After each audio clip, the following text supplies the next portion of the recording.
Bonjour à tous les amis, on se retrouve pour le quintet de mercredi, de retour sur l'hippodrome de Cagnes-sur-Mer. J'espère que tout le monde va bien. Normalement, il y a pas mal de gens qui sont en vacances, donc profitez bien du repos. On retrouve les résultats du week-end, donc samedi et dimanche, on a passé un très bon week-end. Samedi, on fait tiercé et écarté dans la sélection.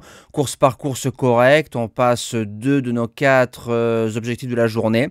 Dimanche, un très bon dimanche, bien meilleur que par rapport à samedi. On passe nos 4 objectifs, le report du jour, le pic 5, pas mal de réussite au jeu simple, beaucoup de couplets. Et on fait un joli tiercé ordre en 3 chevaux dans le Critérium Continental qui est affiché pratiquement un 70 contre 1, donc ça c'est bien. Et la base gagnante reste sur 3 victoires consécutivement. On espère que Hannibal Tuileries nous passe le coup de 4 lundi, donc aujourd'hui.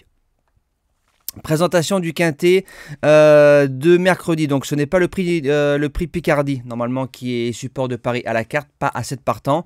On se dirige vers le prix de la Bourgogne qui est un petit handicap, référence plus 17, plus 19, en réunion 1 course 4, départ 13h55, 4000 mètres, 14 partants, qui dit petit lot, dit encore plus de surprises, surtout du côté de Cagnes-sur-Mer. Alors, base gagnante, je parle du numéro 4, Dépende. C'est un cheval qui a battu Rêve de Prince, qui a fait deuxième du prix 4Co, qui était quinté, un lot bien meilleur. Le 11 décembre, dans la course de référence, sans sa chute, il venait plein de ressources. Il aurait au moins lutté pour une place dans les 3. Il a une classe de plat. S'il est sage et sérieux du début jusqu'à la fin, pour moi, c'est le gagnant.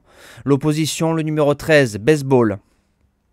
C'est un cheval qui a couru 2 fois sur le parcours, 3e, 2e, donc 100% de réussite. Il va devant.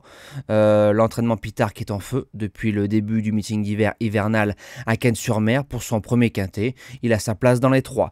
Pour les chances, on attaque avec le numéro 12, Normande. Tout terrain, jument qui va devant, qui a 2 sur 2 sur le parcours. Nathan Howie qui est à la monte, dans ce quintet qui est quand même assez faible, doit pas sortir des 5. En 4e position, le numéro 9, Volco Gélois. C'est un cheval qui monte en puissance au fur et à mesure du meeting d'hiver. 7e et récemment 5e Malheureux. 8 sur 12 sur la piste, ça en fait un des spécialistes. Je garde très haut. En 5e position, le numéro 7, Capivari, qui a 12 sur 17 sur la piste. Ça en fait lui aussi un des spécialistes au départ de cette épreuve. Il a 11 ans, il a encore de beaux restes. On le monte un peu de partout en le protégeant. Il jouera une belle place.